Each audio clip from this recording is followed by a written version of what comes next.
அன்பின் பரலோக பிதாவே கோடி ஸ்தோத்திரம்ப்பா. மகிமையின் கர்த்தாவே, இந்த வேலை தேவ சமூகத்தில் நான் கூடி வந்து தொழுது கொள்ள கிருபை செய்த ஆண்டவர் நன்றி. செவி கொடுப்பேன்னு சொன்ன ஆண்டவர், நீ செவி கொடுக்கறதுக்காக நீங்கள் சொன்ன கற்பனையெல்லாம் நாங்கள் ஒவ்வொரு நாளும் தியானிச்சுட்டு வரும் பொழுது இந்த நாளில் வசந்த வாசித்திருக்கிறோம். எங்களோட பேசும் இடைபடும், பரிசுத்த ஆவியானவர் இடைப்படும். தெய்வ சத்தம் கேட்டு சித்தம் செய்ய உதவி செய்யும். ஒவ்வொரு பிள்ளையும் பலப்படுத்தி, ஒவ்வொரு பிள்ளையும் வழியெடுத்துங்க. கிறிஸ்துவுக்களாக நாங்கள் ஒவ்வொருவரும் வார்த்தையும் ஆசிரியப்பட வேண்டும். எந்த விதத்தில் மந்தங்கள், தூக்கமயங்கள், பலவீனங்கள், அசதிகள் வராடிக்கத்தில் காத்துக்கொள்ளும். ஜபாவியால் நிரப்பின கர்த்தர் வசனத்தை கேட்கிற அன்று தேவ சமூகத்தின் கவன ஈர்ப்பினால் நிரப்படி ஜெபிக்கிறோம். அன்று வசனம் கேட்குற பிள்ளைகளை வசனம் சொல்கிற அடிமையை பலப்படுத்தி பயன்படுத்தி மீட்பர் இயேசுவின் நாமத்தினுடைய ஒரு நல்ல பிதாவே, ஆமென். ஹல்லேலூயா. கர்த்தருடைய சமூகத்தில் கூடி வருதலை குறித்து வேதத்தில் 2 முறை தியானித்தோம். தொழுது கொள்ளுதலை குறித்து கடந்த ஞாயிற்றுக்கிழமை தியானித்தோம். கடந்த வாரம் முழுவதும் ஆபிரகாமுடைய தொழுகையும் ஆண்டவருடைய செவி கொடுத்தலும் குறித்து, எப்படி ஆண்டவர் செவி கொடுத்தார், பலனை பெற்றுக்கொண்டார் ஆபிரகாம் குறித்து நம்ம தியானித்தோம். இந்த ஒரு மனுஷனை குறித்து அவருடைய தொழுகை, ஆண்டுடைய செவி கொடுத்தல், பலன் இப்படி கொடுத்தாரு பார்த்தோம்.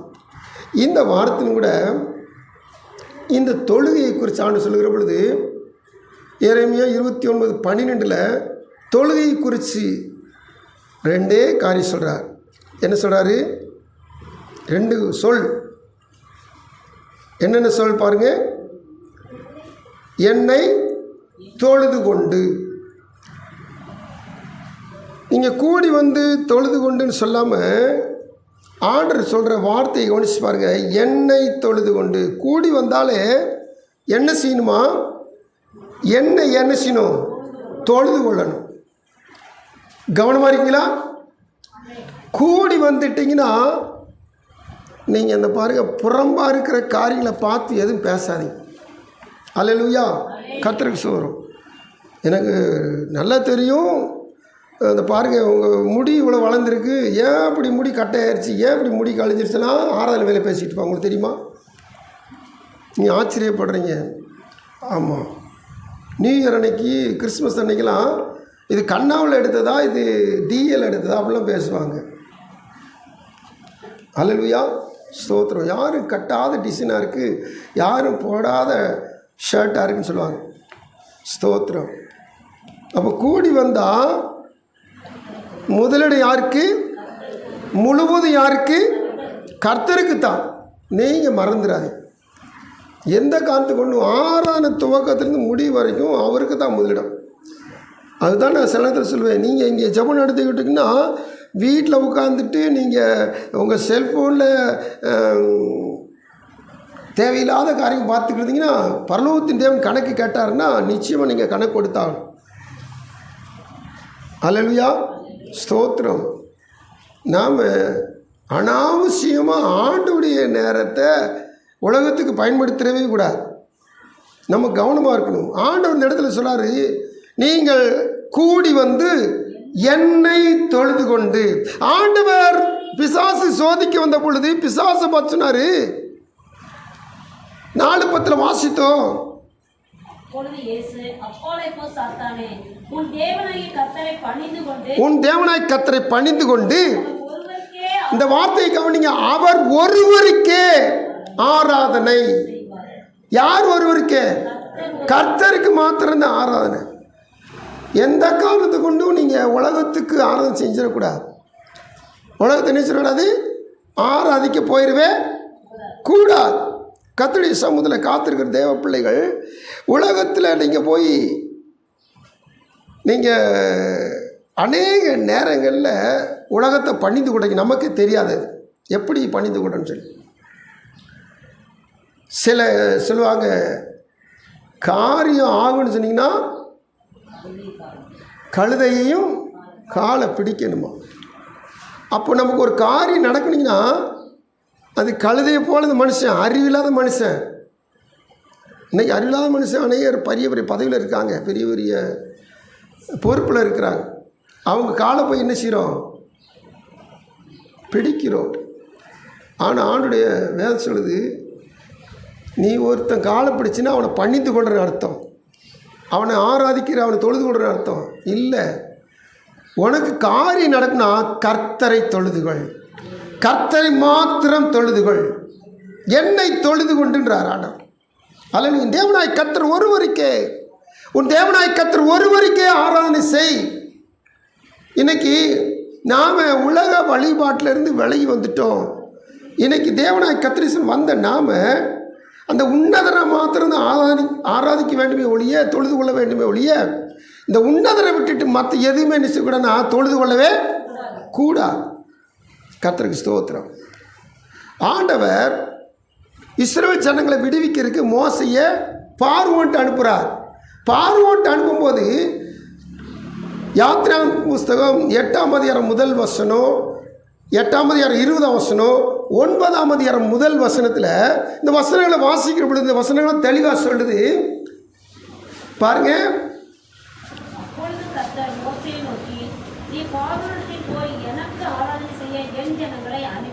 என் ஜனங்களை எனக்கு ஆராதனை செய்ய அனுப்பிவிடு. இந்த ஜனங்கள் யார் ஜனங்களா? கர்த்தருடைய ஜனங்கள். இந்த ஜனங்கள் என்ன செய்யணுமா? எனக்கு ஆராதனை செய்யணும், இவங்களை அனுப்பிவிடு. 20ஆம் வசனத்தை பார்த்தீங்கன்னா, கர்த்தர் மோசேயை நோக்கி, நாளை அதிகாலமே நீ எழுந்து போய் பார்வோன் நதிக்கு புறப்பட்டு வரும்போது அவனுக்கு முன்பாக நின்று எனக்கு ஆராதனை செய்யும்படி என் ஜனங்களை போக விடு. அங்கேயும் இங்கே என்ன வித்தியாசம்? அனுப்பிவிடு, போக விடு, என் ஜனங்களை தடுக்காத. 9:1 பாருங்க,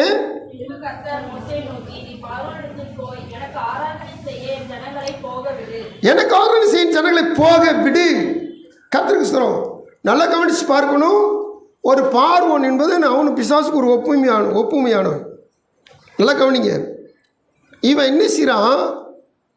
ஆண்டுடைய ஜனங்களை ஆண்டு ஆராதிக்க விடவே மாட்டான். ஆனால் ஒரு நாளில் என்ன செஞ்சிட்டான்? நீங்கள் வசந்த வாசித்து பார்த்தீங்கன்னா 12 யாத்திராகமம் 31-32 வாசிக்கிற பொழுது அழைப்பித்து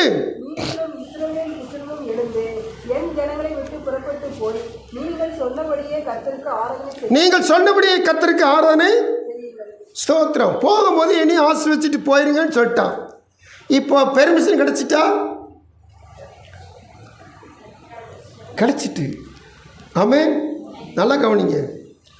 பெரிய போராட்டம் பண்ணிக்கிட்டு இருந்தான், விடவே மாட்டேன்னு சொல்லிட்டான். ஆனால் அவனை என்ன செஞ்சிட்டான்? இப்போ போக சொல்லிட்டான், பெர்மிஷன் கொடுத்துட்டான். இப்போ போன ஜனங்கள்கிட்ட தான் பிரச்சனை. என்ன பிரச்சனை? அழகு போல அநேக காரியங்களை கடந்து போய் சினாய் மலை அடிவாரத்துக்கு போயிட்டாங்க. சினாய் மலையில் ஆண்டவர் மோசையை கூப்பிட்டு எல்லா காரியங்களும் சொல்கிறாரு. சொல்லிவிட்டு, மோசே, இப்போ நான் சொன்ன 10 கற்பனையும் கையினால் எழுதி உன் கையில் கொடுக்க போகிறேன். ஏன் கையினால் எழுதி உன் கையில் கொடுக்க போகிறேன். அது ஒரு பெட்டியில் வைக்கணும். அதனால் நீ என்ன செஞ்சிரு? மலையில் ஏறி வா, ஏங்கிட்ட வான்றார். மோசை என்ன சொல்ற? மலை உச்சிக்கு ஏறி போயிட்டார். அங்கே போய் மோசை தேவனோடு கூட 40 நாள் இருந்து கையில் கல்லினால் எழுதின அந்த பலகையில் எழுதின கற்பலகையை 10 கற்பனை வாங்கிட்டு வர்றார். இங்கே பாருங்கள், மோசை போனதுலேருந்து மோசை திரும்பி வர்றதற்கும் 40 நாள் ஆயிட்டு. இந்த 40 நாள் இடைவெளிக்குள்ளே இங்கே இந்த சீனாய் மலையின் அடிவாரத்தில் இருக்கிற இஸ்ரவேல் ஜனங்கள் அங்கே கூத்து பண்ண ஆரம்பிச்சிட்டாங்க. என்ன நடந்துச்சு? இந்த பாருங்கள், மோசை போனதுக்கு என்ன ஆச்சுன்னு தெரியல. நம்ம வழி எடுத்து வந்த மோசைக்கு என்ன சம்பவித்தோ, செத்தான பழச்சான தெரியல, இறங்கி வரல. நாமளும் இந்த மலை அடிவாரத்து கூட போகக்கூடாது, தொற்றக்கூடாதுன்னு சொல்லியிருக்கிறாரு. அதனால இப்போ எங்களுக்கு வழிநடத்துறதுக்கு முன்சலுக்கு ஒரு தெய்வம் வேணும். மோசை வழிநடத்தி வந்தால் கத்திர சொன்னால் இந்த கத்திரிட்ட போயிட்டான். அதனால மோசை இல்லை, இந்த கத்திரையும் காணோம். நீங்கள் என்ன செய்யணும்? இப்போ ஆரோன்ட்ட வந்து கேட்குறாங்க, எங்களுக்கு ஒரு தெய்வம் ஒன்று. இந்த பாருங்கள், ஆண்டவர் ஒரு காரியத்தை துவங்கினார்னா நிச்சயமாக அதை ஆசீர்வாதத்தோடு முடிக்க வல்லவர். அல்லேலூயா. நாம் எப்போவுமே நம் வாழ்வில் கொஞ்சம் பொறுமையோடு காத்திருந்து வாக்குத்தத்தங்களை பொறுமையோடு காத்திருந்து சுதந்திரித்து கொள்ள வேண்டும். இந்த பொறுமை என்பது தேவ பிள்ளைகளுக்கு கூடாத ஒரு காரியமாக இருக்குது. உலகத்தில் இந்த பொறுமை என்பதே இல்லவே இல்லை. கர்த்தருக்கு சொல்லுவோம். ஏன் நாளுக்கு நாள் அதிவேக ட்ரெயினில் கண்டுபிடிச்சி வர்றாங்க? சீக்கிரம் நம்ம காரில் போய் என்ன செய்யணும்? செஞ்சு முடிச்சிடணும். சீக்கிரம் செய்யணும். கர்த்தருக்கு ஸ்தோத்திரம். ஃப்ளைட்டு வேகத்தில் இப்போ ட்ரெயினுக்கு தெரியுமா 500 கிலோமீட்டர் வேகத்தில் போகிற ட்ரெயின்லாம் இருக்குது. 600 கிலோமீட்டர். ஆமாம், சூப்பர் ஜெட்டு வேகத்தில் போகிற ட்ரெயின் இருக்குது. அது தண்டவாளத்திலோடு படாது, பறக்கும் ட்ரெயின் அதெல்லாம் இப்போ இருக்குது. கர்த்தருக்கு சொல்லும். தண்டவாளத்துக்கு மேலே அந்த காந்தத்தில் தண்டவாளத்தை ஒட்டாமல் தண்டவாளத்துக்கு மேலே தான் போகும். கர்த்தருக்கு சொல்லும். அப்போ இப்படி இருக்கிற காலகட்டத்தில் எது எடுத்தாலும் ஃபாஸ்ட். நம்ம ஒரு சாப்பாடு கடைக்கு போனால் கூட அங்கே சாதாரண ஹோட்டலுக்கு போனால் நேரம் ஆகிடும். தோசை சுட்டு ரெடி பண்ணி கொடுப்பாங்க. இங்கே என்ன இடத்துல என்ன வச்சுருக்காங்க? விரைவு உணவு என்ன வச்சுருக்காங்களா? ஃபாஸ்ட் ஃபுட்டு வச்சுருக்காங்க. இந்த இது மனுஷனுக்கு கேடான ஒன்று. இதை பார்த்தீங்கன்னா எல்லோரும் விரும்பி சாப்பிட்றாங்க. ஆனால் உண்மையிலேயே அது ஃபுல்லாக கெமிக்கலாக தான் இருக்குது. இந்த காரியத்தை நம்ம தொடங்கினா அது முடியாது. அதனால் இதை விட்டுட்டு பாருங்கள். தேவ சமூகத்தில் இந்த காத்திருக்காத ஜனம் என்னச்சிட்டிங்கன்னா தேவனை காணா, மோசையும் காணா. இப்போ தொழுது விழுவதற்கும் உங்களை வழிநடத்துறதுக்கும் ஒன்று வேணும். அதனால் ஆரோன் ஏதோ ஒன்று செய், நீ தானே மோசைக்கு அண்ணன், ஏதோ ஒன்று செஞ்சு கொடு அப்படின்னு சொல்லி கேட்டான். அவன் ஒரு பக்திமான், அவன் ஒரு புத்தியோடு வேலை செய்ய நினச்சிட்டான். சரி உங்களுக்கு தெய்வம் தானே வேணும், நீங்கள் எல்லோரும் நினச்சிங்க உங்கள் ஜுவல்ஸில் கொண்டு வாங்க. ஜுவல்ஸில் எல்லாம் கொண்டு வந்தாங்க. அவன் உருக்கி திரட்டி ஒரு நல்ல ஒரு கண்ணுக்குட்டி செஞ்சுட்டு அவன் சொல்கிறான் பாருங்கள் இந்த வசனத்தில். அந்த கன்றுக்குட்டியை பார்த்து அதுக்கு முன்னாடி ஒரு பலிபீடத்தை கட்டி செஞ்சு வச்சது என்னது? கன்றுக்குட்டி. சொல்கிறது என்னது? கர்த்தருக்கு ஸ்தோத்திரம். எப்படி சொல்கிறான் பாருங்க. இன்றைக்கி நம்ம அநேகர் அப்படி தான் செய்கிறோம். சொல் ஒன்று, செயல் ஒன்று. ஆணுடைய பிள்ளைகள் உண்மைன்னு சொன்னால் உண்மையைத்தான் பேசணும். நம்ம அநேக நேரத்தில் இந்த செல்ஃபோன் வந்துச்சு பாருங்கள், எக்கச்சக்கமாக போய் நல்ல எங்கள் வீட்டில் ஒரு உறவினர் வந்தாங்கன்னா எங்களை பேசிக்கிட்டும் போது எங்கள் வீட்டிலுக்கு தைரியமாக சொல்ல மாட்டாங்க. நான் ஹோட்டலில் சாப்பிட்டுக்கிட்டு இருக்குமாங்க, நான் அந்த இடத்துல இருக்கேன், எந்த இடத்துல இருக்குமாங்க, பச்சை போய் சொல்லுவாங்க. ஏன்னா பார்த்துக்கிட்டா இருக்காங்க. செல்ஃபோனில் பேசுகிறபோது வாயில் வர்றதெல்லாம் பொய்யாத்த வரும். ஆண்டு சுமதில் நீங்கள் சொல்கிறது, நீங்கள் பேசுகிறது, அந்த இடத்துல சமாளிக்கிறீங்க, அந்த இடத்துல தப்பிக்கிறீங்க. வேண்டாம். இது பாவத்தில் பெரிய பாவம் சின்ன பாவனை பிரித்து பார்க்க மாட்டேன் ஆண்டவர். சின்ன பொய் பெரிய பொய் அப்படிலாம் கணக்கில் ஆண்டவர்கிட்ட. பொய்னா பொய் தான், ஒரே கட்டில் வந்து சேர்ந்துடும். துன்மார்க்கம்னா துன்மார்க்கம் தான். சின்ன துன்மார்க்கம் பெரிய துன்மார்க்கம் அப்படின்னு ஆண்டவர் பிரித்து பார்க்க மாட்டார். ரொம்ப ஜாக்கிரதையாக வாழணும். அல்லேலூயா. ஆண்டவருடைய சகோதர காத்திருக்க தேவ பிள்ளைகள் இங்கே பாருங்கள் எப்படி சொல்கிறான். செஞ்சு வச்சிருக்கிற கன்றுக்குட்டி, ஆனால் அவன் வாழ் சொல்லுது கர்த்தருக்கு பண்டிகை. ஆண்டவர் பார்த்தார், அங்கே கொஞ்சம் ஜனங்களை அழிச்சே போட்டார் கோபத்தில். இன்னும் மோசிட்டு அநேக காரியம் சொன்னார். மோசிட்டு ஜனங்களை ஃபுல்லாக அழிச்சிட்டு ஆபிரகாமை பாரி ஒனியை நான் தேர்ந்தெடுத்து நான் அந்த சந்ததியை ஃபுல்லாக புதிய சந்ததியை உருவாக்கிறேனார். ஆனால் ஆண்டுடைய கிருபையில் மோசே அப்படி ஆசைப்படாமல் திறப்பின் வாயின்றதுனால அந்த ஜனங்கள் காக்கப்பட்டாங்க. அல்லேலூயா. சரி, இந்த காரியத்தை நல்லா கவனித்து பாருங்கள். என்ன காரியம் இதில் கண்டுபிடிக்கிறோம். மோசே போய் பார்வோன்ட்ட கேட்டால் பார்வோன் பிசாசு விடவே மாட்டேன்ட்டான். ஆனால் அந்த பார்வோனே 12வது இடத்துல நினச்சிட்டான். சரி போ, உங்கள் ஆரணவருக்கு ஆரம்பிச்சிங்க, எல்லாத்தையும் கூட்டிகிட்டு போயிருந்தான். அவனே விட்டுட்டான். ஆனால் இப்போது வேறு வழியில் வந்து பிசாசு நினச்சிடான், ஜனங்களை தூண்டி விட்டு மோசையை சாக்கு வச்சு இந்த ஆரோன்ட்ட வந்து சொன்ன மாத்திரம் இல்லை, ஆரோன் கன்றுக்குட்டியை செஞ்சுட்டு இதுதான் தெய்வம், இது கர்த்தருக்கு வர பண்டிகை வர நினச்சிட்டான். செஞ்சது ஒன்று, சொல்கிறது ஒன்று செஞ்சுட்டான். நல்லா கவனிச்சு பாருங்க. ஆண்டுடைய சமூகத்தில் உன் தேவனாய் கர்த்தர் ஒருவருக்கே ஆராதனை செய், என்னை தொழுது கொண்டு. இப்படி சொன்ன ஆண்டுடைய வார்த்தைக்கு விரோதமாக இன்னைக்கு என்ன செய்யனா, பிசாசானவன் எங்கே பார்த்தாலும் உலகத்தில் இருக்க ஒவ்வொரு ஜனங்களையும் தன் பயப்படுத்தி கொண்டு தனக்கு ஆராதனை செய்ய அவன் ஒரு பெரிய திரள் கூட்டத்தை கூட்டி கொண்டு வருகிறான். அல்லேலூயா. நல்லா கவனிங்க. நீங்கள் நல்ல மனுஷனை நம்பி நல்ல தெய்வத்தை நம்பி போயிட்டீங்கன்னா நீங்கள் பிழைச்சிங்க. நீங்கள் பிசாசு நம்பி உலக மனிதர் நம்பி நீங்கள் போனீங்கன்னா உங்கள் முடிவு அகோரமான முடிவாக இருக்கும். நல்லா கவனிங்க. ஆதி மனுஷன் ஆதி மனுஷி. இந்த மனுஷியை கெடுத்தது யாரு? சாத்தான். வஞ்சகமாக பேசினானா? தந்திரமாக செயல்பட்டானா? விழுந்து போனாங்களா?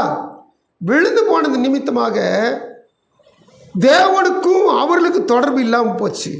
அவங்க பிள்ளையை பெறுறாங்க, ஆனால் கூட தேவ தொடர்பு இல்லை. ஆனாலும் தெய்வாதீனமாக ஏனோஸ் பிறந்த பிற்பாடு ஆதியாகமம் 4:26 வாசிக்கிறோம். ஏனோஸ் பிறந்த பிற்பாடு ஜனங்கள் என்ன செஞ்சாங்களா? பூமி ஜனங்கள் கர்த்தரை தொழுது கொள்ள துவங்கினார்கள். அப்போது ஏனோஸ் பிறக்கிற வரைக்கும், அதாவது ஆதாம் மையம் சேத்து மையம் ஏனோஸ் பிறக்கிற வரைக்கும் இந்த ஆதாமும் தொழுது கொள்ளலை, இந்த சேத்தும் தொழுது கொள்ளலை. அதுக்கு முன்னாடி இருக்க காயினும் அவன் ஏற்கனவே பிசாசு பிள்ளை அப்படி போயிட்டான், அவனும் தொழுது கொள்ள. அப்போ எப்போ தான் தொழுதுறாங்க? 3வது சந்ததியில் ஏனோஸ் பிறந்த பிற்பாடு தான் ஜனங்கள் கர்த்தரை தொழுது கொள்ள துவங்கினாங்க. இப்போ தான் துவங்குறாங்க. அப்போ தொழுகை என்பதை விடுபட்டு போச்சு, அடுத்து வந்துக்கிட்டே இருக்குது. அப்போ ஆண்டுடைய சமூகத்தில் இந்த தேவனாய் கர்த்தரை தொழுது கொள்ள துவங்கின ஜனங்களை இந்த பிசாசு என்ன சொன்னா, நீ தேவனை தொழுது கொள்ளக்கூடாது, நீ என்னை தொழுது கொள். தேவன் உனக்கு என்ன தர்றாரோ அது நான் உனக்கு தருவேன். தேவன் உனக்கு எந்த இடத்துக்கு கூட்டு போகிறாரோ அந்த இடத்துக்கு நான் உன்னை கூட்டு போவேன். சொல்கிற காரியம்லாம் கவனிக்கணும். இந்த பிசாசு தேவனுடைய பட்சத்திலிருந்து தேவனை போலவே தேவனுக்கு ஈடாக இணையாக நல்லா பேசுவான். நடக்குமா? நடக்குமா நடக்காதா? அவன் பொய்யனும் பொய்க்கு பிதாவுமாக இருக்கிறான். அவன் தாராளமாக 100 ப்ராமிஸ் கொடுப்பான். ஆனால் 100ல் 2 அவன் சொல்கிறது மட்டும் உண்மையாக இருக்கு. அல்லேலூயா. மற்ற எல்லாமே 98 என்னச்சுன்னா பொய்யாயிருக்கு. கர்த்தருக்கு ஸ்தோத்திரம். ஐஸ்வர்யத்தை கொடுப்பான், ஆனால் அந்த ஐஸ்வர்யம் உங்களை அழிவுக்கு நேரம் கொண்டு போயிடும். தேவனும் ஐஸ்வர்யத்தை கொடுப்பார், ஆனால் அதில் வேதனை இருக்காது. நல்லா கண்டுபிடிக்கணும். ஆண்டவர் ஐஸ்வர்யத்தை கொடுப்பார், பிசாசு ஐஸ்வர்யத்தை கொடுப்பான். ஆனால் பிசாசு கொடுக்குற ஐஸ்வர்யத்தில் அழிவு வரும், தேவன் கொடுக்குற ஐஸ்வர்யத்தில் ஆக்கினை தீர்ப்பு இல்லை. கர்த்தருக்கு ஸ்தோத்திரம். இவன் பொய்யனும் பொய்க்கு இப்போதாமல் இருக்கிறவன் என்ன எக்கச்சக்கமாக வாக்குகளை கொடுப்பான், ஆனால் அவன் சொல்கிறது அனைத்து பொய். ஏன்னு சொல்லி கேட்டிங்கன்னா, அவனுக்கும் அவனுடைய கூட்டத்தாருக்கும் ஒரு பெரிய நித்திய அக்கினி ஆகிய நரகத்தை கர்த்தர் அவனுக்கு ஆயத்தப்படுத்தி வச்சிருக்கிறார். அவனுடைய முடிவு எப்படியோ அவனை பின்பற்றுகிற முடிவும் அப்படி தான் ஆகும். அதனால் அவனை பின்பற்றினா நாம் ஆக்கினைக்கு நேரம் போயிடுவோம். பொய்யை பேசிக்கிட்டு இருந்தா, திருடிக்கிட்டு இருந்தா, தகாத பேச்சுக்களை பேசிக்கிட்டு இருந்தா பிசாசின் பிள்ளைகள் எங்கே போவாங்க? சத்தமாக சொல்லுங்க, எங்கே போவாங்க? அக்கினி எரிகிற நரகத்தில் போயிடுவார்கள். அங்கே போய் பங்கடையும்னா நம்ம என்ன வேணாலும் சிலை எப்படி வேணாலும் வாழலாம். ஆனால் கட்டுப்பாடுள்ள வாழ்க்கை வாழ்வோம் என்றுச்சுன்னா நித்திய ஜீவனை, பரலோக பாக்கியத்தை, மோட்ச பாக்கியத்தை அடையலாம். அல்லேலூயா. கர்த்தருக்கு ஸ்தோத்திரம். அப்போ ஆண்டுடைய பிள்ளைகள் என்னதான் செய்யும்னு சொல்லி கேட்டிங்கன்னா, வேதம் சொல்லுது என்னை தொழுதுகொள். ஆமென். இந்த ஒரு நாளில் பிசாசு தூதனாக இருந்தான், மகிமையின் தேவ தூதனாக இருந்தான். ஏசாயா 14 13 14 வசனங்கள் வாசிக்கிறோம். அடிக்கடி இதை வாசிக்கிற வசனம் தான். இந்த வசனம் வாசிக்கிற பொழுது இந்த வசனம் தெளிவாக சொல்லுது, இவன் என்ன செஞ்சான்னா தன்னை தொழுது கொள்வதற்காக தன்னை உயர்த்தினான். ஆண்டு கூடயே இருந்து ஆண்டு தொழுதுகொள்கிற கூட்டத்துக்கு தலைவனாக இருந்து ஆண்டை தொழுதுகொள்வனாக இருந்த இந்த விடிவெள்ளியாகிய லூசிஃபர் இவன் என்ன செஞ்சிட்டானா, இந்த ஆண்டவர் தொழுது கொண்டே இருக்கிறவன் நமக்கும் ஒரு கூட்டம் உண்டு, இந்த கூட்டத்துக்கு மேலே நம்ம ஒரு தலைவனாக இருக்கிறோம், எனவே நாம் இந்த கூட்டத்தை நம்மை தொழுது வைத்து நாமளும் தேவனுக்கு மேலே உயர்த்துவோம்னு சொல்லி 13 14 வசனம் சத்தம் வாசிங்க. நான் வானத்துக்கு ஏறுவேன், தேவனுடைய நட்சத்திரங்களுக்கு மேலாக என் நட்சத்திரங்களுக்கு மேலாக சிங்காசனத்தை உயர்த்துவேன். நல்ல வாசிங்க. தேவனுடைய நட்சத்திரங்களுக்கு மேலாக என் சிங்காசனத்தை உயர்த்துவேன்.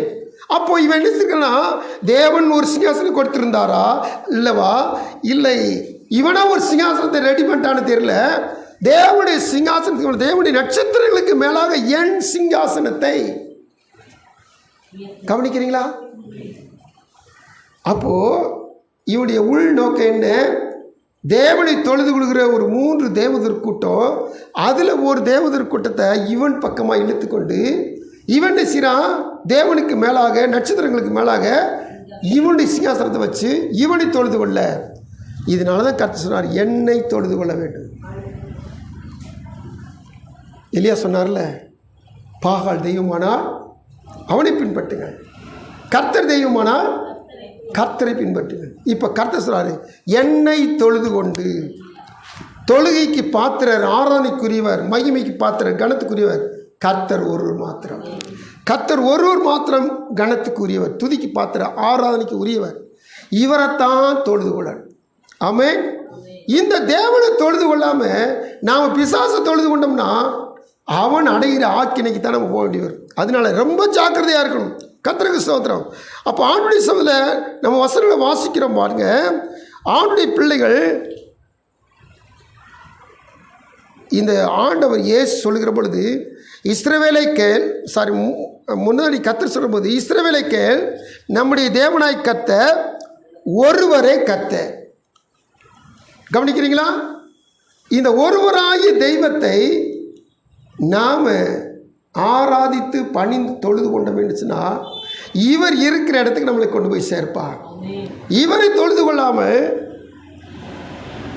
சத்ருவையோ அல்லது உலகத்தையோ அல்லது அதிகாரத்தையோ எந்த ஒரு காரியத்தையும் நம்ம தொழுது கொண்டோம்னா அவங்க போகிற இடத்துக்கு நம்ம போய் சேர்ந்துடும்.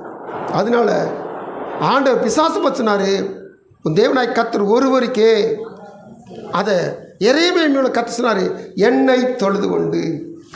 அப்போ நல்லா கவனிங்க, கர்த்தரை மாத்திரம் நினைச்சணும், கர்த்தரை மாத்திரம் நினைச்சணும். தொழுகைக்கு உரியவர் அவர் மாத்திரம் தான். கர்த்தருக்கு ஸ்தோத்திரம். உன் தேவனாய் கர்த்தர் ஒருவருக்கே. இந்த வார்த்தை அந்த காலத்தில் கிமுல 500 வருஷத்துக்கு முன்னாடி வாழ்ந்த மொர்தெகாய்க்கு எப்படி உதயமாச்சுன்னு தெரியல. அவன் நியாயப்பிரமாணத்தை வாசித்ததை கடைப்பிடிக்கிற ஒரு மனுஷன். அதனால் இந்த மொர்தெகாயை ஆமான் எல்லாரும் என்னைய வணங்கணும் அப்படி சொல்கிற பொழுது, அந்த தேசத்தின் சட்டத்திலையும் ஆமான வணங்கன்னு சொல்லி சொல்கிற பொழுது மொர்தெகாய் மாத்திரம் என்ன செய்யலாம், வணங்கலை. காரணம், அவனை தொழுது வணங்கினார்ன்ற இந்த மூல பதத்திலிருந்து போட்டிருக்குதான். அவனை என்ன செய்வான், ஒரு தெய்வத்துக்கு எப்படி பணிந்து கொள்ளணுமோ அதே போல் ஆமான என்ன செய்வான், எல்லாரும் பணிந்து கொள்ளணுமா. அதனால பார்த்தீங்கன்னா தெய்வத்துக்குரிய வணக்கத்தை போல ஒரு மனுஷனுக்கு நான் வணக்கத்தை செலுத்த மாட்டேன்னு சொல்லிட்டு மொர்தெகாய் ரொம்ப ஸ்டிஃபாக இருந்தார், ரொம்ப அவர் ஸ்டஃபனாக இருந்தார். அதனால பார்த்தீங்கன்னா அவருக்கு அவருடைய உறுதிக்கு பரிசு கிடச்சிச்சு, தூக்கு மரம் ரெடியாக இருந்துச்சு. ஆனால் கர்த்தர் அவனுக்கு வைத்திருந்த தூக்கு மரத்தில் அவனுடைய சத்ருவைத்தான் தூக்க விட்டார். அல்லேலூயா. நல்லா கவனிச்சு பாருங்க. நீங்கள் எந்த ஒரு ஆவிக்குரிய காரியத்திலும் உறுதியாக இருப்பீங்கன்னு சொன்னால் உங்களுக்கு வருவது உடனே பரிசு கிடைக்காது. நான் ஆண்டருடைய பிள்ளை, ஆண்டர் சார்ந்த உடனே சொல்லி நீங்கள் நிற்கும் போது நான் உண்மையாக இருப்பேன், என் வேலையில், நான் என் காரியத்தில் நான் பரிசுத்தமாக இருப்பேன், என் வாழ்க்கையில் பரிசுத்தமாக சொல்லி கொஞ்சம் வைராக்கியமாக கத்திரிக்காய் வைராக்கியமாக மாறட்டும் பொழுது உடனே உங்களுக்கு பரிசு கிடைச்சிடாது. மொர்தெகாய் உடனே பரிசு வாங்கலை. அநேக மனசால் பாதிக்கப்பட்டு ரொம்ப பாடுபட்டு பெரிய உபத்திரவத்தை தாண்டி உலகம் முழுவதும் இருக்கிற யூதர்களெல்லாம் கொல்ல வேண்டிய பெரிய சட்டத்தை எதிர்த்து நின்று போராடி பின்னாடி பார்த்தீங்கன்னா அவருடைய வாழ்க்கையில் மொர்தெகாய் பற்றி வேற சொல்லுவது எஸ்தர் புஸ்தகத்தில், இந்த மொர்தெகாய் மேன்மேலும் பெரியவனானான். அல்லேலூயா. மொர்தெகாய்க்கு தேவனுக்காக வைராக்கியமாக நின்னதுனால மொர்தெகாய்க்கு முதல்ல கிடைச்சது தூக்கு மரம். ஆனால் அந்த தூக்கு மரத்தில் எவன் அந்த தூக்கு மரத்தை நட்டுனானோ அவனையே தூக்கி போட்டார்கள். கிராமின்னு சொல்ல மாட்டீங்களா? விளங்குதான் சொல்கிறது. யாருக்கு கேடு நினைச்சானோ, தமிழில் பழமொழி வாங்க, கெடுவோர் தான் கேடு நினைப்பான். ஸ்தோத்திரம். தேவ சமூகத்தில் ஆண்டுடைய பிள்ளைகள் நாம் கர்த்தருக்காக வைராக்கியம் மாறிட்டு இருக்கோம்னா, கர்த்தரை மாத்திரம் தொழுது கொண்டு சொன்னீங்கன்னா நிச்சயமாக இந்த கர்த்தர் நம்மை உயர்த்த வல்லவராக இருக்கிறார். இவர் ஒருவருக்கு மாத்திரம் தான் ஆராய்ச்சி. அதனால கர்த்தர் சொல்றாரு, என்னை தொழுது கொண்டு என்னை நோக்கி விண்ணப்பம் பண்ணுங்கள், நான் உங்களுக்கு செவி கொடுப்பேன். அப்போது ஆண்டுடைய சமூகத்தில் இந்த கர்த்தரை மாத்திரம் நம்ம என்ன சொன்னால் தொழுது கொள்ள வேண்டும். இப்போது தொழுது கொள்வதில் கடகடன்னு இருக்கிற நேரத்தில் நம்ம என்ன சொன்னால் எப்படி தொழுது கொள்ள வேண்டும் என்பது பார்க்க போகிறோம். ஆமென். அடிக்கடி நம்ம தியானிக்கிற பகுதி தான் எப்படி தொழுதல் வேண்டும். நம்ம எல்லாருக்கும் நல்லா தெரியும். 1 நாளாகமம் 16:29, சங்கீதம் 29:2, சங்கீதம் 96:9. ஏதாவது ஒரு வசனத்தை வாசிங்க. 3 ஒரே பகுதி போல தான் இருக்கும். வசனம் சொல்லி வாசிங்க. 1 நாளாகமம் 16:29. 9. கர்த்தருக்கு அவருடைய நாமத்திற்குரிய மகிமையை செலுத்தி காணிக்கைகளை கொண்டு வந்து அவருடைய சந்நிதியில் பிரவேசித்தார். பரிசுத்த அலங்காரத்துடனே கர்த்தரை தொழுது கொண்டார். பரிசுத்த அலங்காரத்துடனே கர்த்தரை தொழுது கொள்ளுங்க. 3 வசனமும் இதே வசனம் தான். சங்கீதக்காரர் 2 இடத்துல சொல்லியிருக்கிறார். இங்கே 1 நாளாகமத்தில் சரித்திர புஸ்தகத்தில் சொல்லப்பட்டிருக்குது. இப்போது வசனம் என்ன சொல்லுங்கன்னா, எப்படி தொழுது கொள்ள வேண்டும், என்னை தொழுது கொண்டு சொன்னார்ல, அப்போ அவரை தொழுது கொள்ள எப்படி தொழுது கொள்ளணுமா கண்டுபிடிச்சிட்டிங்களா? பரிசுத்த அலங்காரத்துடனே கர்த்தரை தொழுது கொள்ள வேண்டும். இப்போ சங்கீதம் வாசிக்கும் போது தியானிக்கும் போதும் பாஸ்டமாக சொன்னாங்க, பரிசுத்தமாக தான் கர்த்தரை தொழுது கொள்ளணும்னு சொல்லி. இங்கே வசனம் என்ன சொல்லுது? பரிசுத்த அலங்காரத்துடனே. அலங்காரம்னா நம்ம என்ன நினைப்போம்? எல்லோரும் இன்னைக்கு முகூர்த்தன்றனால எல்லா மணமகளும் மணமகளும் எப்படி இருப்பாங்க? அலங்கரிக்கப்பட்டிருப்பார்கள். ஆமென். இதுவரை அவங்க போற்றாத வஸ்திரங்கள், இதுவரை அவங்க அலங்கரிக்காத அலங்கரிப்புகள். கர்த்தருக்கு ஸ்தோத்திரம். இன்றைக்கி பார்த்தீங்கன்னா அலங்கரிப்புக்கு அநேக ஸ்டுடியோக்கள் இருக்குது. நம்ம ஊரில் பெரிய பெரிய ஸ்டுடியோவில் வந்துருச்சு. அந்த ஸ்டுடியோவில் என்ன செய்யணும்? மணமகனை அலங்கரிப்பாங்க. இல்லாட்டி ஸ்டுடியோவில் இருக்கிறவங்க வர சொல்லி என்ன செய்வாங்க? மணமகனை என்ன செய்வாங்க? அலங்கரிப்பாங்க. இது எல்லாமே என்ன அலங்காரம்? புறம்பான அலங்காரம். ஏன்னா பேதுரு அருமையாக இந்த வாக்கியம் சொல்கிறார். 1 பேதுரு புஸ்தகம் 3ஆம் அதிகாரம் 3ஆம் வசனத்தின் 4ஆம் வசனத்தை வாசிக்கிற பொழுது இந்த வசனங்கள் இப்படியா சொல்லுது பாருங்க. மயிரை பின்னி பொன் ஆபரணங்களை அணிந்து உயர்ந்த வஸ்திரங்களை உடுத்தி கொள்ளுதலாகிய புறம்பான அலங்கரிப்பு உங்களுக்கு அலங்காரமாக இராமல். நல்லா கவனிங்க. நாம் அலங்காரத்துடனே பரிசுத்த அலங்காரத்துடனே கர்த்தரை தொழுது கொள்ளணும். அப்போது ஆண்டரை தொழுது கொள்ளும் போது ஒரு அலங்காரத்துடனே வந்து தொழுது கொள்ளணும். இது வெளிப்பிரகாரமான அலங்காரம் அல்ல. அல்லேலூயா. நல்லா நீட்டாக சட்டை பேண்ட்டு சாரி ப்ளவுஸு நீட்டாக தலையை சேவி நீங்கள் என்ன போடுறீங்களோ அணிகலன்களை அணிந்து நீங்கள் வந்து தொழுது கொள்ளலாம். ஆனால் இது அல்ல. இது நீங்கள் நீட்டாக வரலாம், தப்பு கிடையாது. ஆனால் தொழுது கொள்வதற்கு ஒரு அணிகலன்கள் உண்டு. அது பரிசுத்த அலங்கார அணிகலன்கள். அதை இப்போ வாசிக்க போகிறோம். இந்த அலங்கரிப்பு புறமான அலங்கரிப்பு. அதாவது தலையை நல்லா சூப்பராக பண்ணுறது. ஒரு சடையில் 2 சடையில் 1000 சடை கூட போடுவாங்க. கல்யாணத்துணைக்கு ரொம்ப வித்தியாசமாக நினைச்சுவாங்க, தலைமுடியை வச்சுக்கிடுவாங்க. இந்த அலங்கரிப்பு அல்ல. உயர்ந்த வஸ்திரமாகி அலங்கரிப்பு இல்லை, அணிகலன்களாகி அலங்கரிப்பு அல்ல. எடுத்து வாசிக்கிற வார்த்தை சொல்லுது, அழியாத அலங்கரிப்பாக இருக்கிற, கவனிங்க, சாந்தம் அமைதல்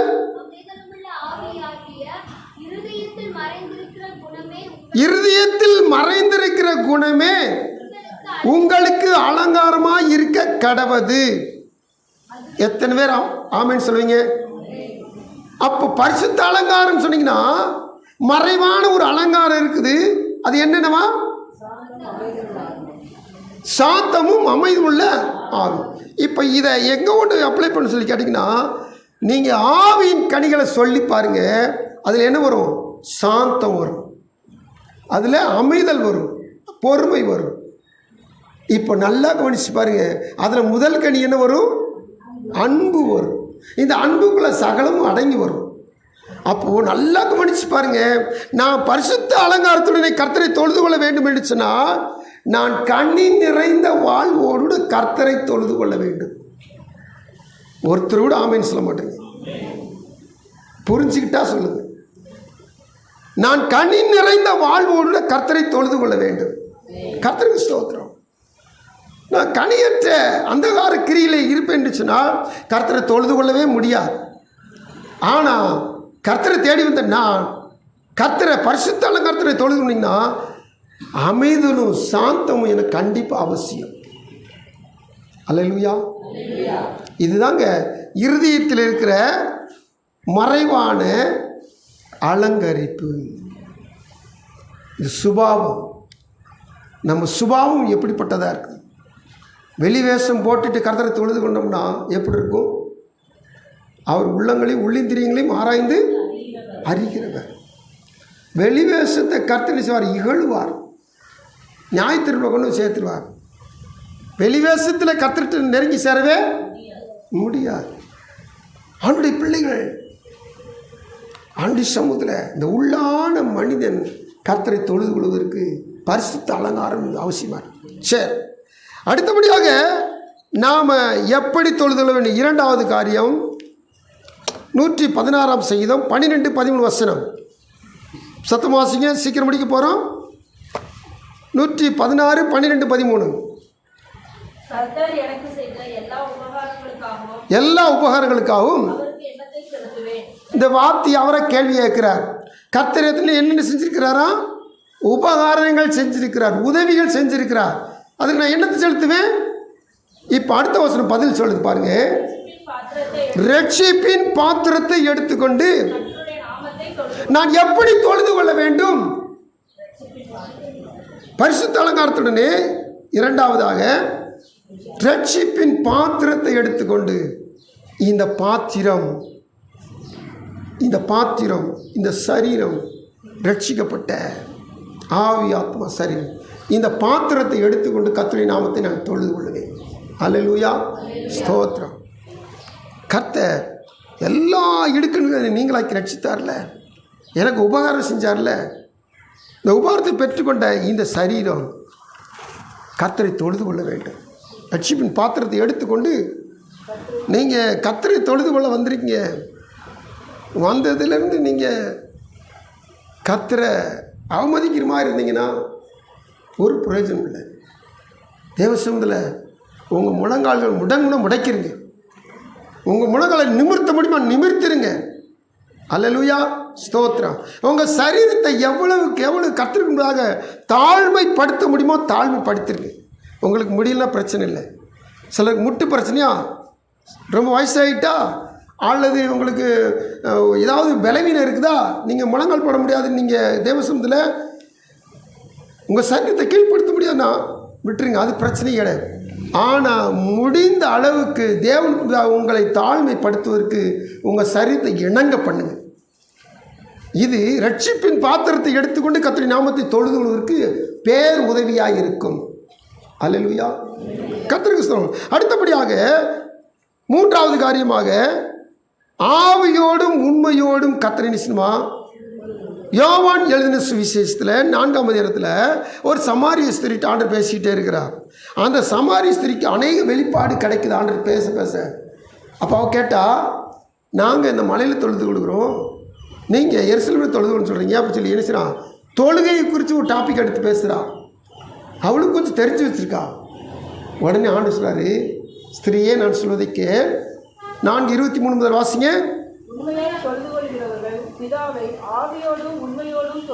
பிதாவை ஆவியோடும் உண்மையோடும் தொழுது கொள்ளும் காலம் வரும், அது இப்பொழுதே வந்திருக்கிறது. தம்மை தொழுது கொள்ளுங்கள் இப்படிப்பட்டவர்களாக இருக்க வேண்டும் என்று பிதாவானவர் விரும்புகிறார். பிதாவை எப்படி சொல்லுமா? தேவன் ஆவியா இருக்கிறார். அவரை தொழுது கொள்கிறவர்கள் ஆவியோடும் உண்மையோடும் அவரை தொழுது கொள்ள வேண்டும். தேவன் எப்படி இருக்கிறாரா? God is spirit. அவர் ஆவியா இருக்கிறார். அவரை தொழுது கொள்ளுவர்களும் ஆவியில் தான் தொழுது கொள்ளணுமா. அப்போ அவர் நமக்கு தந்தது என்ன? தம்முடைய ஆவியை நமக்கு தந்திருக்கிறார். அல்லேலூயா. அந்த ஆவியின் பலத்தோடு அதுக்கடுத்து அப்படி வாழ உண்மையோடு தொழுது கொள்ளணும். ஆவியோடும் உண்மையோடும். ஸ்தோத்திரம். அநேக பாட்டுகள் நம்ம பாடுற பாட்டுக்கும் நமக்கு சம்மந்தம் இருக்கா தெரியுமா? பாடுற பாட்டு நமக்கும் நம்ம பாடுற பாட்டுக்கு சம்மந்தமே இருக்காது. அப்படி பாட்டுகள் நம்ம தெரியாமல் பாடிக்கிட்டே இருப்போம். தேவ சமூகத்தில் அந்த பாட்டு உமக்காகத்தானே ஐயா,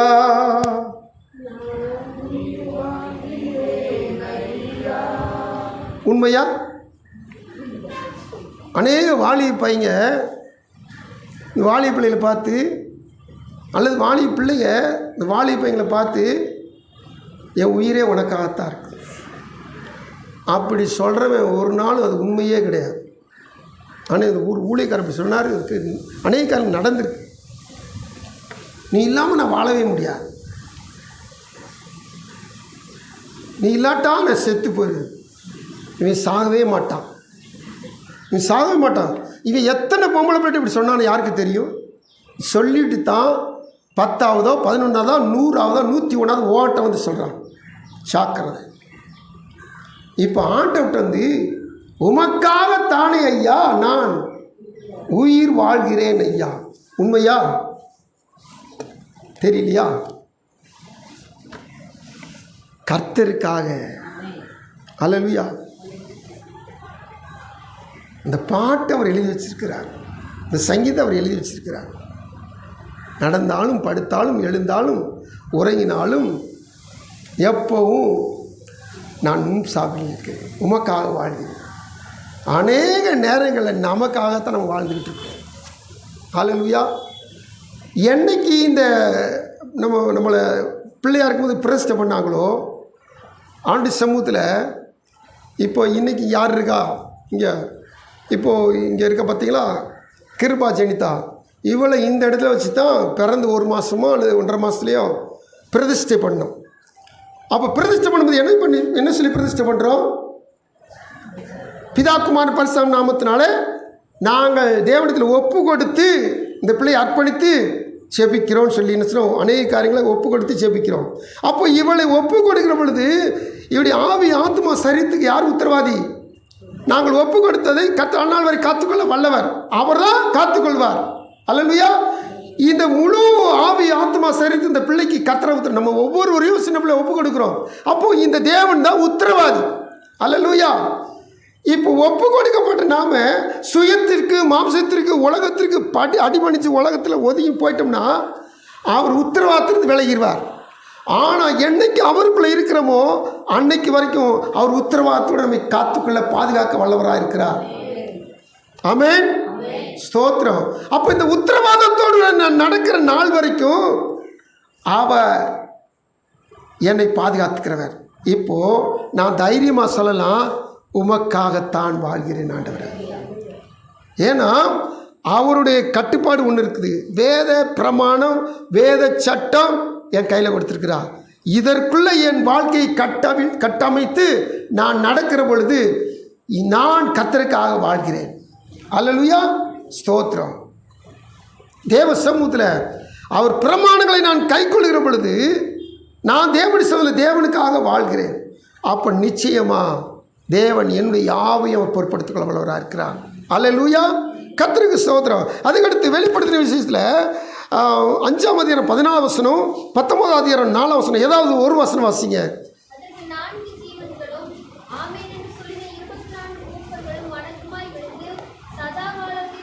கர்த்தரை எப்படி தொழுது கொள்ள வேண்டும் என்பதை பரிசுத்த அலங்காரத்துடனே ரட்சிப்பின் பாத்திரத்தை எடுத்துக்கொண்டு ஆவியோடு உண்மையோடும் தொழுது கொள்ள வேண்டும் என்பதை தியானிக்கிற பொழுது எப்படி தொழுது கொள்ள வேண்டும் என்பதை அடுத்து வெளிப்படுத்தின விஷயத்தில் வாசிக்கிறோம். 24 மூப்பர்களும் 4 ஜீவன்களும் வணக்கமாய் விழுந்து பணிந்து தொழுது கொண்டார்கள். அல்லேலூயா, ஸ்தோத்திரம். உங்கள் ஜெப நேரங்களில், தனி ஜெப நேரங்களில் ஒருவேளை ஆராதனையில் நமக்கு ஸ்பேஸ் காணாதனால முடியாது. ஆனால் உங்கள் தனி ஜெப நேரங்களில் நீங்கள் உங்கள் வீட்டில் ஜெபிக்கிற நேரங்களில் செபிச்சுக்கிட்டு இருக்கும்போதே உங்கள் உள்ள உங்களை தூண்டும். இந்த தேவனுக்கு நான் எண்ணத்தை செலுத்துவேன்னு சொல்லி நீங்கள் நினைக்கிற பொழுது தூக்கத்தில் அல்ல, நல்லா கவனிச்சுக்க, நெடு சாக்கடியா தரையில் முகங்குப்புற விழுந்து, ஆண்டவரே நீரே என் தேவன், நீரே என் அடைக்கலம், நீரே என் தஞ்சம், குப்புற வாக்கில் விழுந்து. நீங்கள் உலகத்தில் பார்த்துறீங்களா? துணிமணி இல்லாமல் ஒரு இது இடுப்பில் மட்டும் துண்டை கட்டிட்டு தண்ணியை தலையில் ஊற்றிட்டு அப்படியும் உருண்டுக்கிட்டே போவாங்க. பார்த்துறீங்களா? நல்லா கவனிச்சுப்பார். அதுக்கு பேர் என்ன செய்வாங்க? அங்க பிரதிஷ்டையா. ஸ்தோத்திரம். நாம் நம்முடைய தேவனுடைய சமூகத்தில் நமக்கு கர்த்தர் நெடும் சாக்கடை நெடுமா தேவ சமூகத்தில் முகம் குப்புற விழுந்து சாஸ்தாங்கமாய் பணிந்து கொண்டோம்னா நிச்சயமாக அதில் ஒரு பணிவில் கர்த்தர் அங்கீகாரத்தை கொடுத்து ஏன் பிள்ளை என்னை எனக்குங்காக தன்னை தாழ்த்துக்கிறான்னு சொல்லி நினைச்சாராம். அவர் அங்கே ஒரு கிருபையை கட்டளையிடுறா இருக்கிறார். உங்களுக்கு சமயம் கிடைக்கும்படி செஞ்சு பாருங்கள். தேவ பிரசன்னத்தை அதிகமாக உணர்வீர்கள். அதில் நல்லா ஸ்தோத்திரம் பண்ணி துதித்து ஜெபிச்சுக்கிட்டு இருக்கும்போது உறக்கம் வந்து சில நேரத்தில் நினைச்சலாம் குப்புறாக்கில் படுத்துடலாம். அப்படி நான் சொல்லலை. நல்ல உணர்வோடு இருக்கிற பொழுது சாஸ்தாங்கமாக விழுந்து பணிந்து பாருங்கள். ஆண்டவரே, உண்மை அன்றி உண்மை விட்டால் எனக்கு வேறு தஞ்சம் கிடையாதுப்பா. எங்களுக்கு யார் எங்களை காப்பாற்ற முடியும்? யார் எங்களை நடத்த முடியும்? யார் எங்களை கடன் அடைக்க முடியும்? யார் எங்களை வியாதியில் விடுதலாக்க முடியும்?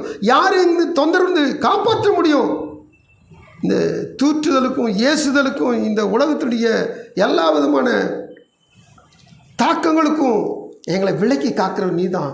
உண்மையே நான் பணிந்து கொண்டு சொல்லி நீங்கள் சாஸ்திரம் எழுதிட்டீங்கன்னா நிச்சயமாய் கர்த்தர் உங்கள் தொழுகையை ஏற்றுக்கொண்டு உங்களை அங்கீகரித்து ஆஸ்வதிக்க வல்லவராக இருக்கிறார்.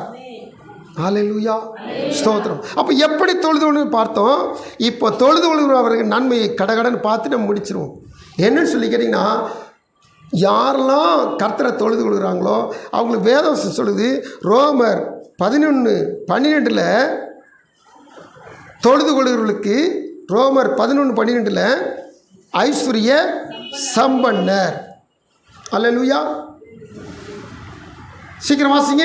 அவர்களுடைய தவறு உலகத்திற்கு ஐஸ்வர்யமும் அவர்களுடைய குறைவு புறஜாதிகளுக்கு ஐஸ்வர்யமாய் இருக்க அவர்களுடைய நிறைவு அவ்வளவு அதிகமாய் எப்படி இருக்கும்? ஐஸ்வர்ய சம்பனராக இருக்கிற வசனம் யூதன் என்று கிரேக்கன் என்று வித்தியாசமே இல்லை. சொல்லி வாசிங்க. தம்மை தொழுகிறவர் யாவருக்கும் ஐஸ்வர்ய சம்பன்னராய் இருக்கிறார். வசனத்தை சொல்லி வாசிங்க சொன்ன. ரோமர் 10:12. ரோமர் 10:12 வாசி சத்தமா. யூதன் என்றும் கிரேக்கன் என்றும் வித்தியாசமே இல்லை. எல்லாருக்கும் கர்த்தரானவர் தம்மை தொழுது கொள்கிற எல்லாருக்கும் கர்த்தரானவர் தம்மை தொழுது கொள்கிற யாவருக்கும் ஐஸ்வர்ய சம்பனராய் இருக்கிறார். அல்லேலூயா. கர்த்தரை தொழுது கொண்டா நல்லா கவனிங்க. என்னை ஐஸ்வர்ய சம்பனம் சொல்லி போடலை. கர்த்தரை தொழுது கொண்டா கர்த்தர் எப்படிப்பட்டவராக இருக்கிறாரா? ஐஸ்வர்ய சம்பனராக. கர்த்தர் பணக்காரராம். கர்த்தர் கோடீஸ்வரராம். நான் கர்த்தரை தொழுது கொள்ளும் போது கர்த்தர் கோடீஸ்வரராக இருக்கிறாராம். திரும்பி சொல்கிறீங்க இல்லைங்க. நான் கர்த்தரை தொழுது கொண்டா கர்த்தர் எப்படிப்பட்டவர்? கோடீஸ்வரர், ஐஸ்வர்ய சம்பனர். என்னங்க இதில் இருக்குது? நான் அவர் தொழுது கொண்டா அவர் தான் கோடீஸ்வரராக அவர் தான் கோடீஸ்வரராக இருக்கிறார்.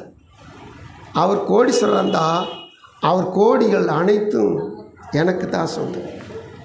ஏன்னா அவர் சொல்லியிருக்கிறார், நீங்கள் என் குமாரரும் குமார்த்தியுமாய் இருப்பீர்கள், நான் உங்கள் பிதாவாய் இருப்பேன். அல்லேலூயா.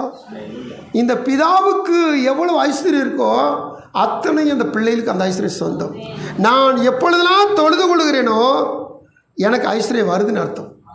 ஐஸ்வர்யத்துக்காண்டி தொழுது கொள்ளாதீங்க. நீங்கள் அவரை தொழுது கொண்டா அவர் ஐஸ்வர்ய சம்பன்னர். உங்களுக்கு இன்னது தேவை என்பது அறிந்து அந்த நேரத்தில் உங்கள் கையில் கொடுப்பார். அல்லேலூயா. நீங்கள் ஐஸ்வர்யத்துக்காண்டி தொழுது கொள்ளாதீங்க. நீங்கள் தொழுது கொண்டு அவர் ஐஸ்வர்ய சம்பன்னர். ஆமென். அடுத்து உபாகம் 4:7 வசனம் சொல்லுது, இந்த தேவன் எப்பொழுதெல்லாம் நம்ம தொழுது கொள்கிறோமோ அப்பொழுதெல்லாம் நமக்கு சமீபமாக இருக்கிறார், பக்கத்தில் இருக்கிறார். நீங்கள் தேவனை துதிக்க ஆரம்பிச்சிட்டீங்க, தொழுது கொள்ள ஆரம்பிச்சிட்டிங்கன்னா அவர் நம்ம பக்கத்தில் வந்துடுவார். நம்முடைய தேவனாகிய கர்த்தரை நாம் தொழுது கொள்கிற போதெல்லாம் அவர் நமக்கு சமயமாய் இருக்கிறது போல தேவனை இவ்வளவு சமயமாய் பெற்றிருக்கிற வேறு பெரிய ஜாதி என்று. அல்லேலூயா. கவனிங்க, தேவன் இப்போ எங்கே இருக்கிறார்?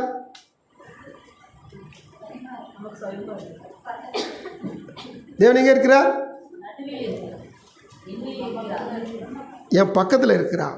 இந்த வார்த்தையினுடைய உபாகம் 4:7 சமீபம் என்ன அர்த்தம்? பக்கத்தில். இப்போ நான் தொழுகை செய்து கொண்டிருக்கிறனால இப்போ என் பக்கத்தில் இருக்கிறார். ஹல்லேலூயா.